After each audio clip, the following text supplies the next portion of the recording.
ओम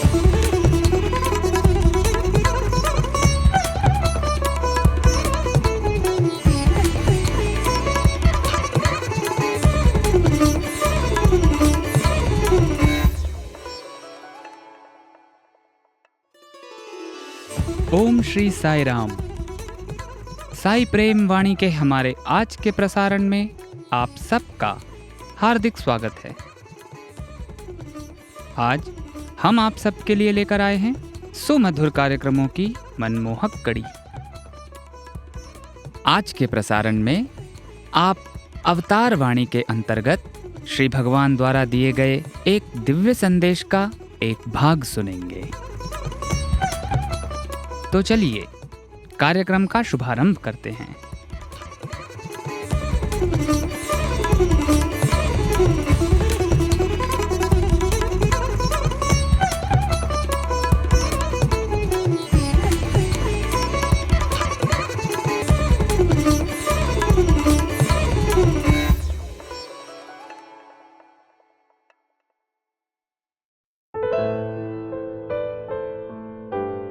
अब प्रस्तुत है हमारा कार्यक्रम अवतार वाणी।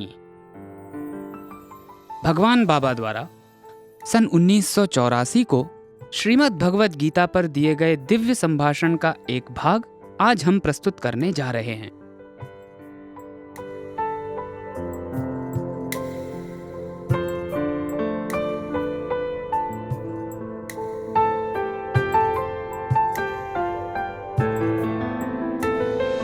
ప్రేమ స్వరూపులారా, యోగస్య ప్రథమం ద్వారం వాంగ్ నిరోధ. జిహ్వేంద్రియం యొక్క నిగ్రహమునే యోగమునకు ప్రథమ ద్వారంగా పేర్కొన్నది గీత. జిహ్వేంద్రియమును నిగ్రహించక దైవత్వమును పొందటం, యోగద్వారంలో ప్రవేశించటం అసాధ్యమని శాసించినది గీత.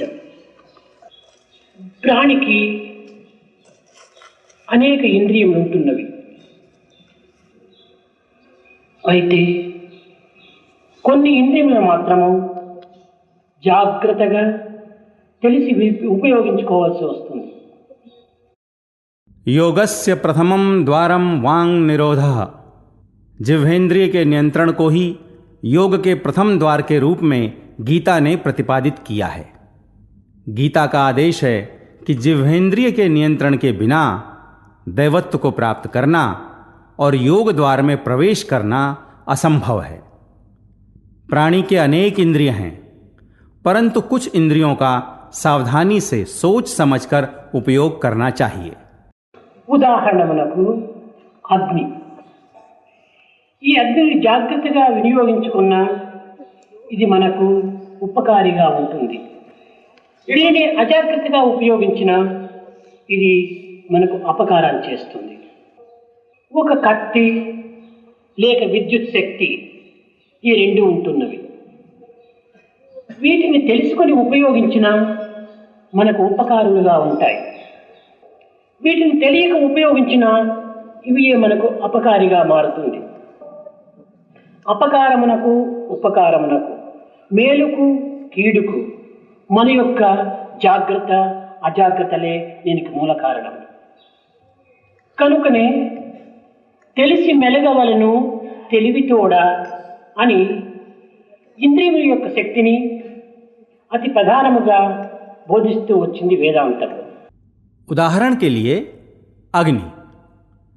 सावधानी से इस अग्नि का उपयोग करने पर यह बड़ा उपकारी है. इसी का उपयोग असावधानी से करने पर यह हमारा अपकार करता है. एक तलवार और बिजली दोनों हैं.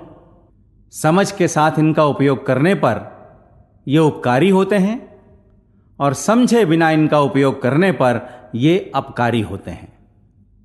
अपकार या उपकार, भलाई या हानि के लिए हमारी सावधानी और असावधानी ही मूल कारण है. इसीलिए समझ बूझकर व्यवहार करना है, कहते हुए इंद्रियों की शक्ति के बारे में विशेषतः वेदांत ने उपदेश दिया है।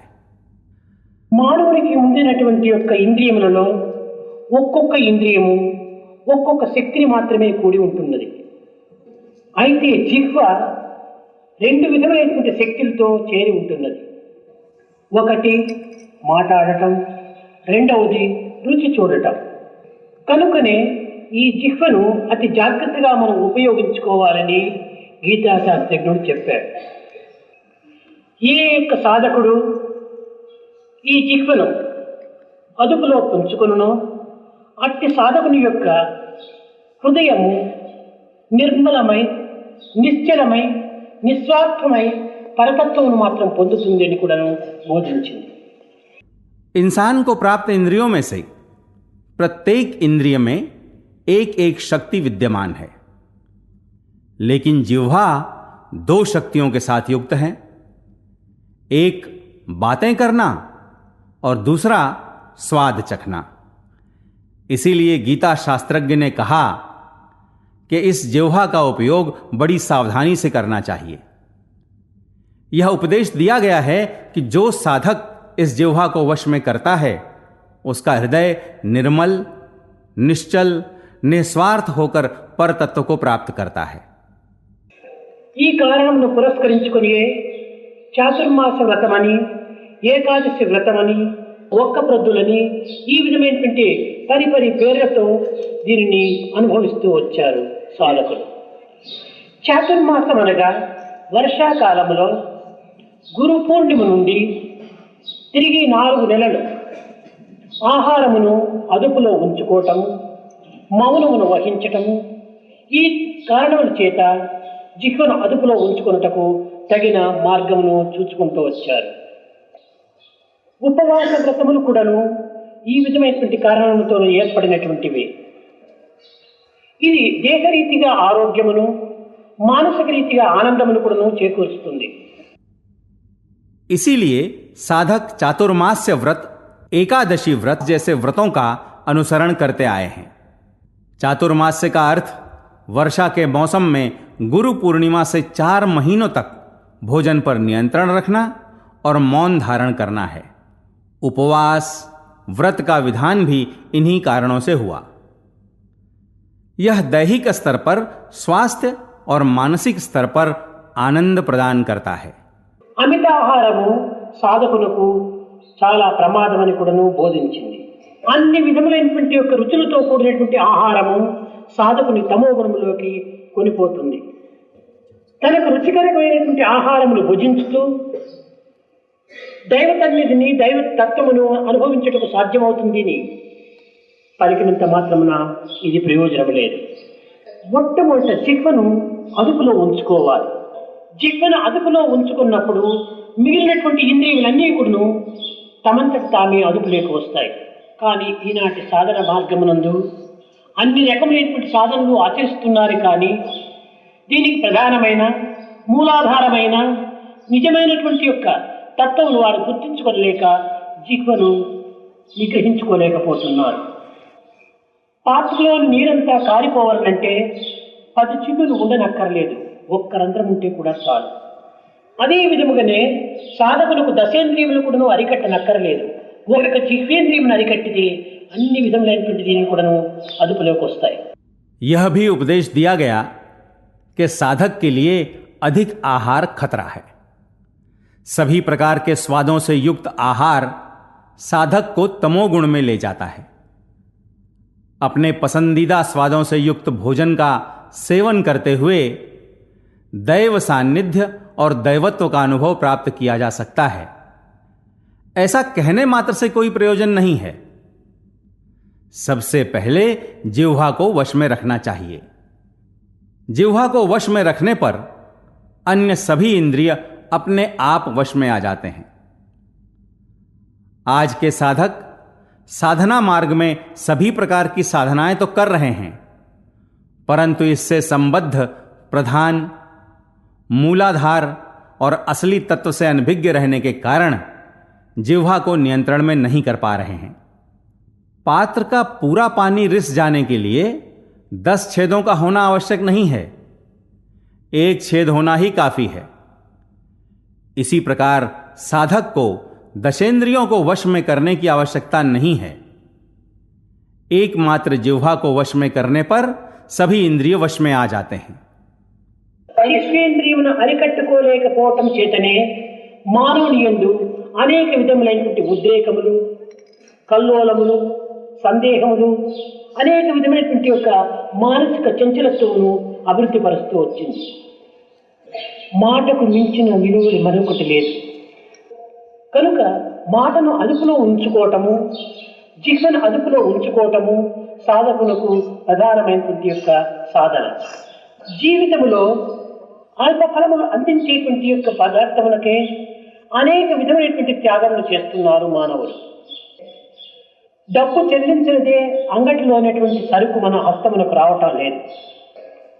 ఈ విధముగా అల్ప ఫలములు అందించేటువంటి యొక్క వస్తువులకై మానవుడు అనేక త్యాగములు చేయొచ్చు. కడపటికి ప్రాణమునైనను త్యాగం చేయుటకు సంసిద్ధులవుతుంటాడు. जिह्वेंद्रिय को वश में न कर पाने के कारण ही मानव में अनेक प्रकार के आवेश, हलचल, शंकाएं, मानसिक चंचलता आदि बढ़ते जा रहे हैं। बात से बढ़कर मूल्यवान अन्य कुछ नहीं है। इसलिए बात को काबू में रखना, जिह्वा को वश में रखना साधक की प्रधान साधना है। जीवन में अल्प फल प्रदान करने वाले तत्वों के लिए ही मानव त्याग कर रहे हैं।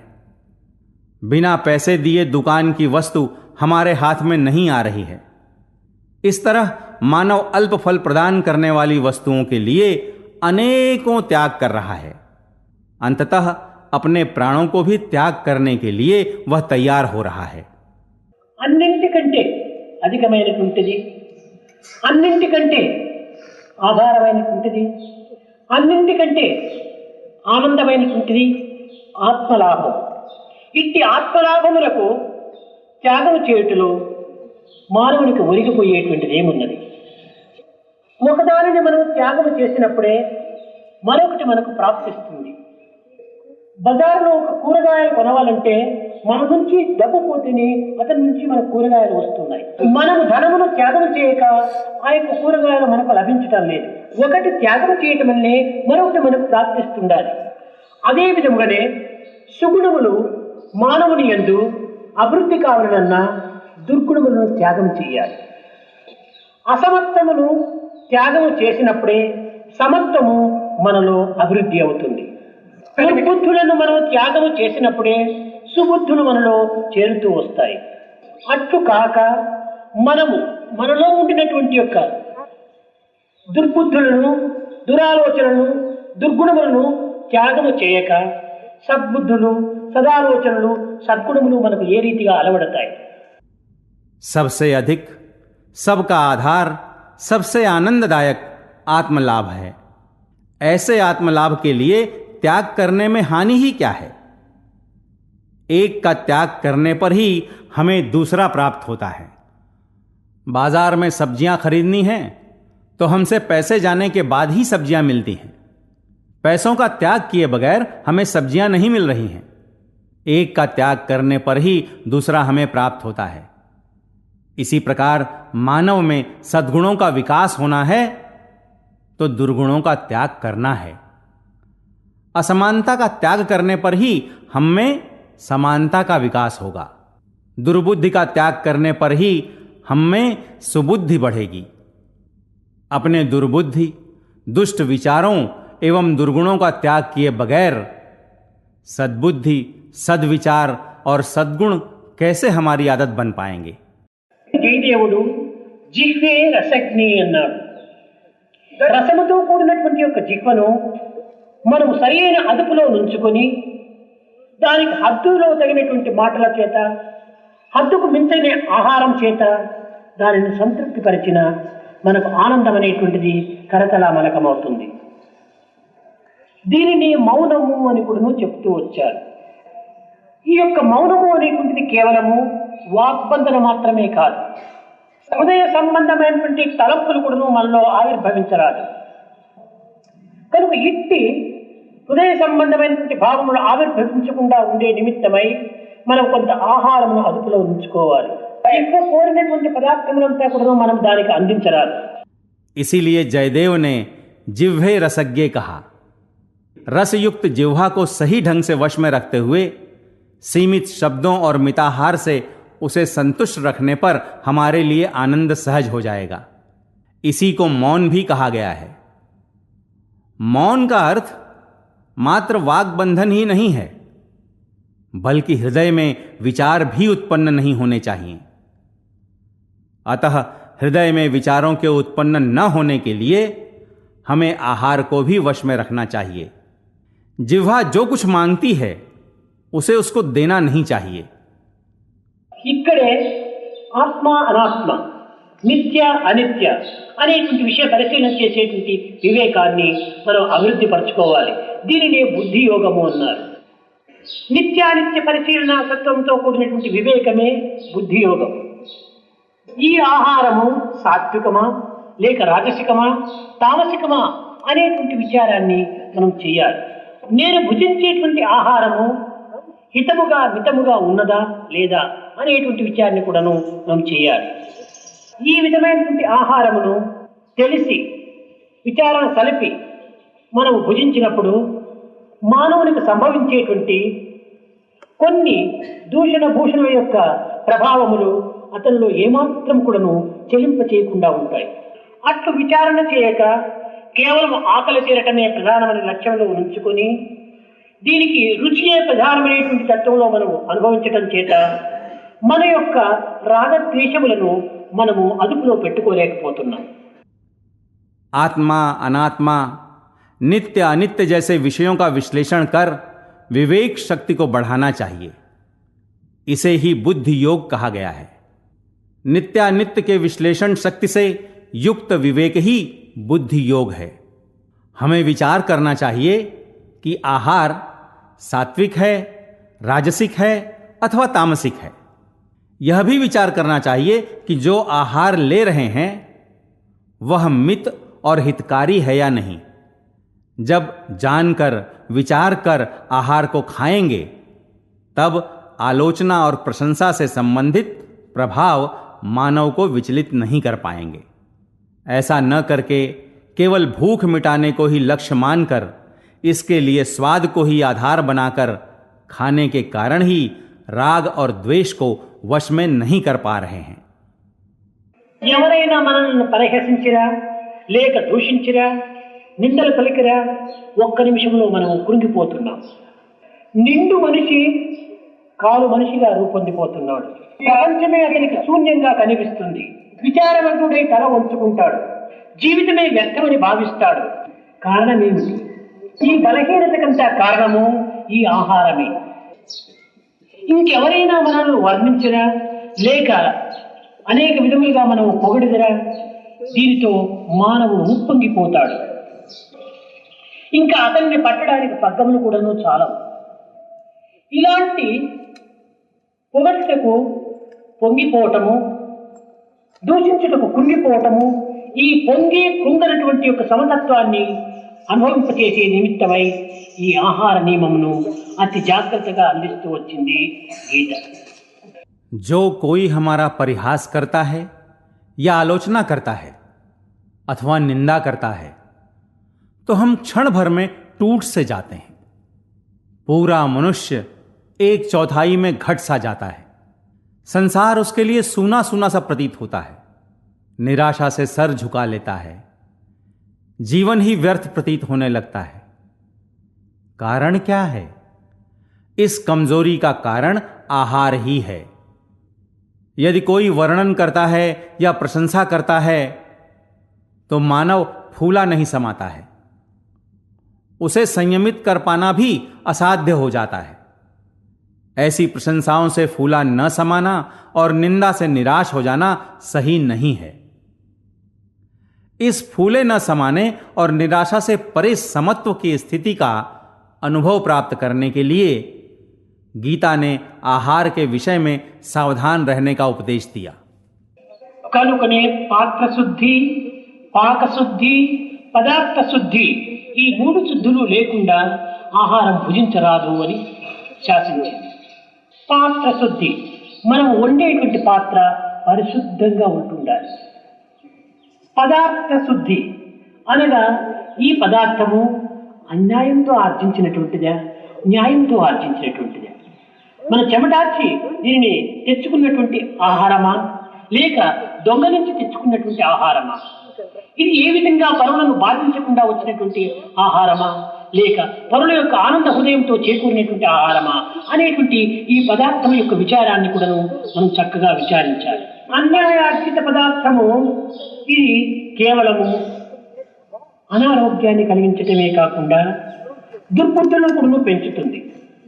ఇంకా పాకశుద్ధి చేసేటువంటి వారి హృదయము ఏ భావంతో ఉంటున్నది, ఎలాంటి తలంపులతో ఉంటున్నది, ఎలాంటి హృదయంతో ఈ పాకమును చేస్తున్నారు అనేటువంటి విషయాన్ని కూడా విచారించాలి. यह भी आदेश दिया गया कि पात्र की शुद्धता, पाक की शुद्धता एवं पदार्थ की शुद्धता, इन तीनों के बगैर आहार का सेवन नहीं करना चाहिए. पात्र शुद्धि अर्थात हम जिस बर्तन में पकाते हैं वह शुद्ध होना चाहिए. पदार्थ शुद्धि अर्थात हमें विचारना चाहिए कि यह पदार्थ ईमानदारी से कमाया हुआ है या बेईमानी से, मेहनत से कमाया हुआ है या चोरी करके लाया हुआ है, दूसरों को कष्ट दिए बगैर कमाया हुआ है या लोगों द्वारा सानंद हृदयों से दिया हुआ है. अन्याय से कमाया हुआ पदार्थ अस्वस्थता का कारण ही नहीं बनता, बल्कि वह दुर्बुद्धि को भी बढ़ावा देता है. पाक शुद्धि अर्थात यह भी विचारना चाहिए कि पकाने वालों के हृदय में किस प्रकार की भावनाएं हैं और वे किस प्रकार के विचारों के साथ पका रहे हैं. ఈ మూడింటిలో పాత్ర శుద్ధి మన హస్తంలో, మన స్వాధీనంలో ఉన్నది. కానీ పదార్థ శుద్ధి, పాకశుద్ధి మన స్వాధీనంలో లేదు. చేసేటువంటి వారు ఏ హృదయంతో చేస్తారో అది ఎవరికీ తెలియదు.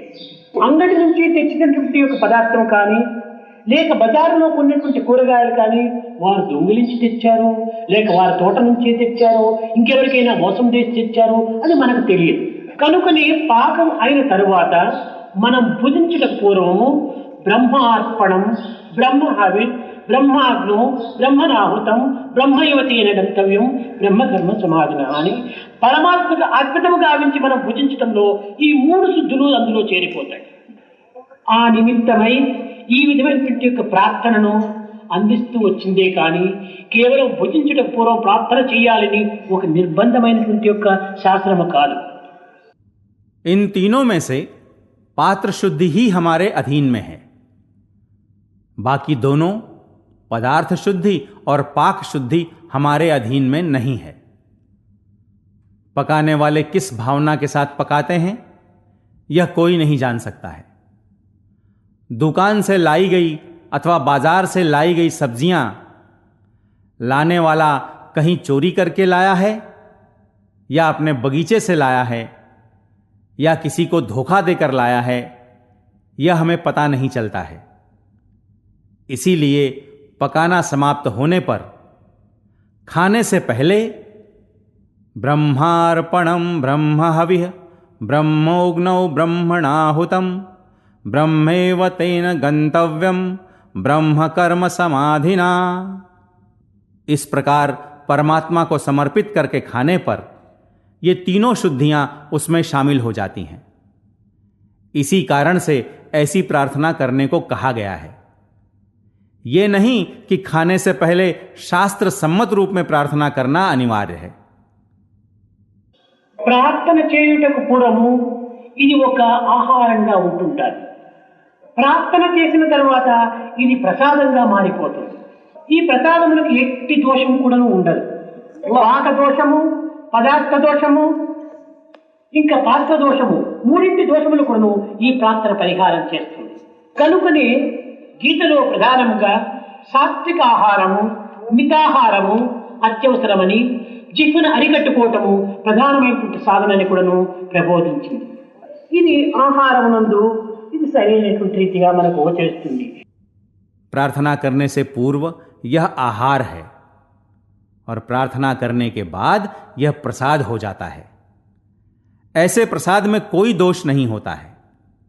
पाक दोष, पदार्थ दोष और पात्र दोष इन तीनों का परिहार यह प्रार्थना कर देती है। इसीलिए गीता में उपदेश दिया गया है कि आहार का मित और सात्विक होना तथा जिह्वा को नियंत्रण में रखना प्रधान साधना है।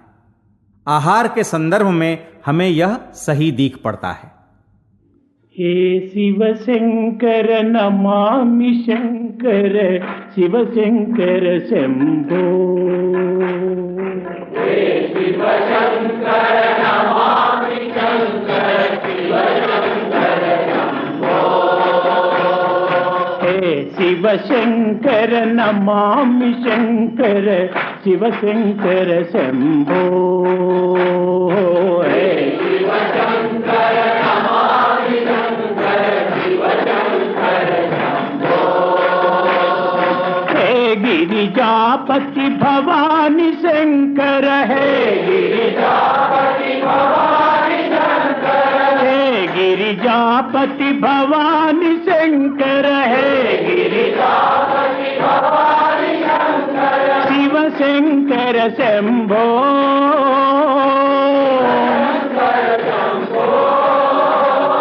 शिव शंकर शंभो।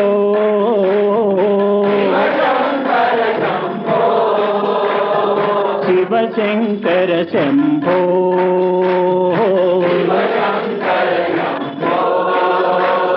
हे शिव शंकर नमामि शंकर, शिव शंकर शंभो।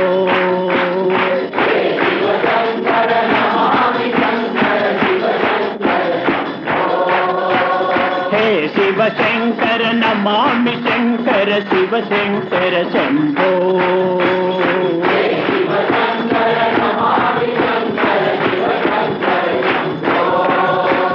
हे गिरिजापति भवानी शंकर, हे गिरिजापति भवानी शंकर, हे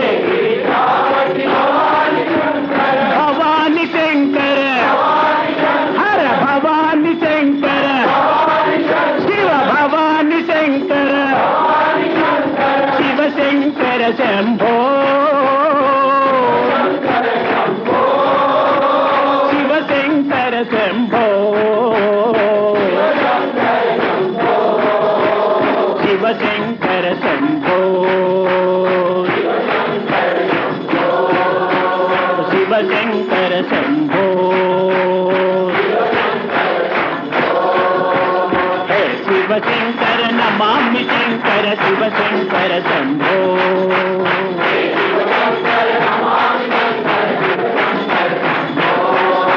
हे गिरिजापति भवानी शंकर, हे गिरिजापति भवानी शंकर, हे गिरिजापति भवानी शंकर, शिव शंकर शंभो। शिव शंकर शंभो। शिव शंकर शंभो। हे शिव शंकर नमामि शंकर, शिव शंकर शंभो। अभी आप सुन रहे थे अवतार वाणी।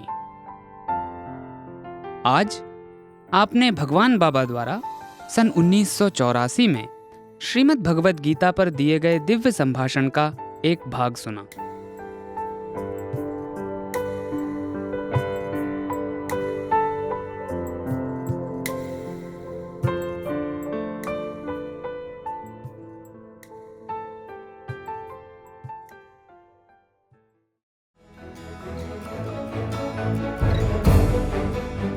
इसी के साथ हमारे साईं प्रेमवाणी कार्यक्रम के इस प्रसारण को हम यहीं विराम देते हैं। आशा है हमारा आज का कार्यक्रम आपको पसंद आया होगा। अपने सुझावों को हम तक जरूर भेजें। हमारा व्हाट्सएप नंबर है 9393258258 93 258 258। हिंदी भाषा में हमारी ये सभी प्रस्तुतियाँ YouTube पर भी उपलब्ध हैं। इन्हें वहाँ देखने या सुनने के लिए हमारे YouTube चैनल को सब्सक्राइब करें और कमेंट बॉक्स में अपने सुझाव देना न भूलें। हे स्वामी, आप दिव्य पिता हैं, हम आपके अंश। हम में गूंजें गीता के स्वर, स्वार्थ मोह न हमें बांधे कभी। हम करुणा सागर की बन जाएं लहर। ये प्रार्थना आपके श्री चरणों में अर्पित करते हुए और ये प्रसारण आपको समर्पित करते हुए अब वाणी को विराम देते हैं। धन्यवाद। सप्रेम साईं राम।